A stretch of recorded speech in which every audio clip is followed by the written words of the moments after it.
Hello, and welcome to this lesson, which will provide you with an introduction to mergers and acquisitions.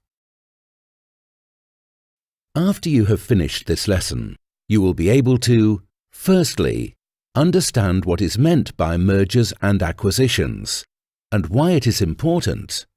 Secondly, understand why organizations engage in mergers and acquisitions.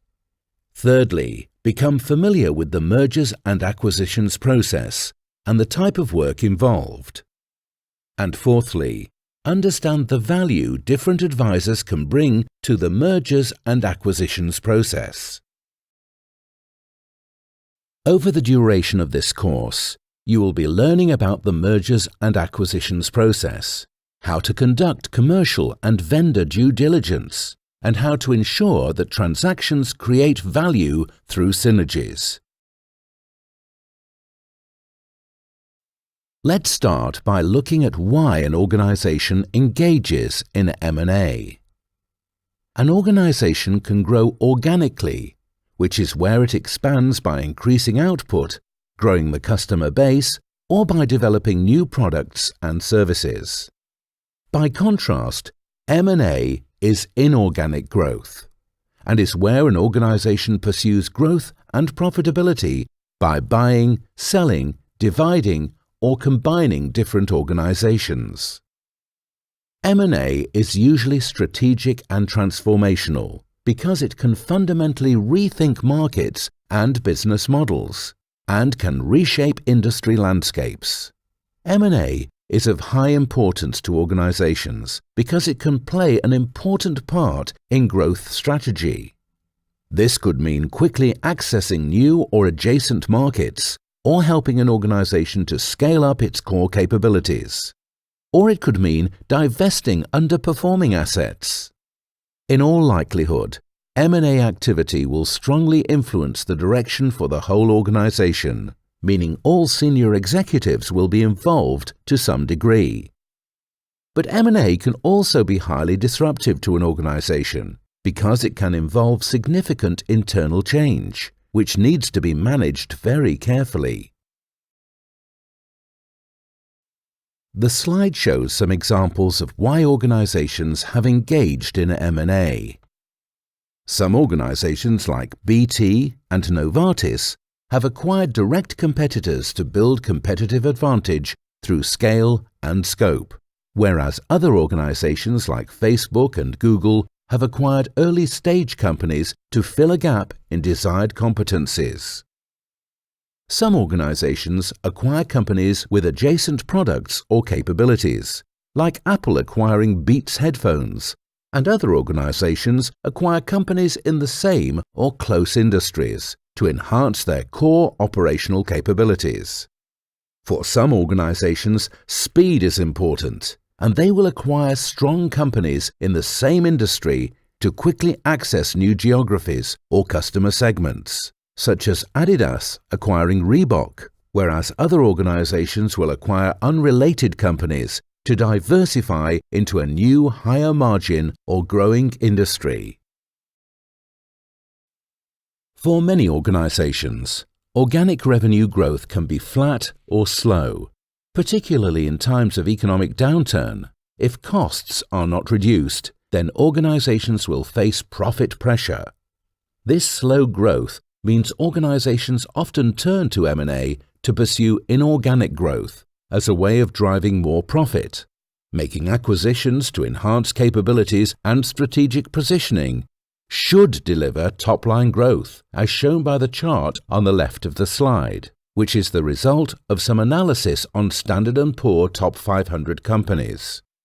However, when it comes to generating returns for shareholders via share dividends and positive moves in the share price, it is only the most advanced serial acquirers that are creating value. You can see this on the chart on the right of the slide. This is because large-scale acquirers tend to have more experience managing the key performance drivers in the business, such as profitability and cash flow. Our research has shown that more than half of M&A transactions destroy value for shareholders. For example, eBay purchased Skype in 2009 for $2.6 billion, but sold it 4 years later for only $1.9 billion. And in 2014, Microsoft acquired Nokia's smartphone business for $7.2 billion, yet by 2017 had completely written off the value of the acquisition and made thousands of ex-Nokia employees redundant. Value creation in M&A strongly depends on making the right strategic decisions at different stages in the M&A process. For example, during the deal preparation phase, some organizations draw up the wrong list of potential candidates, or acquire a company that has poor strategic fit with its own. Other acquisitions are set up for failure because of how the deal was executed. For example, the acquirer overpaid or overestimated the potential merger synergies. And some acquisitions fail because the acquired company was not properly integrated into the parent organization. We will revisit these themes again in subsequent lessons. There are 4 main groups of external advisors normally involved in M&A work: lawyers, accountants, investment banks, and management consultants. These advisors will interact and act on behalf of the boards of both the acquirer and target organization, along with various internal specialists in either organization. M&A work is complex and can include many different elements, from conducting due diligence to valuing the asset, to aligning with regulators, or planning the first 100 days of the integration. The slide highlights some of these different work elements you could expect to undertake during a transaction. The slide shows the typical steps in a transaction process, from devising the strategy, preparing and executing the transaction, and through to integration planning. You will cover this process in more detail in Lesson 2. Each advisor brings different value to the steps in the process. Management consultants like McKinsey have core expertise in the transaction strategy and preparation, and in post-merger integration. Investment banks have core expertise in structuring the deal from a debt and equity perspective, and in negotiating the deal. Specialist legal and accounting advisors have core expertise in valuation, regulation, and competition law. All parties must work effectively towards achieving a positive outcome for the acquirer and target organization. Thank you for participating, and see you next time on another exciting business training lesson from Pontema.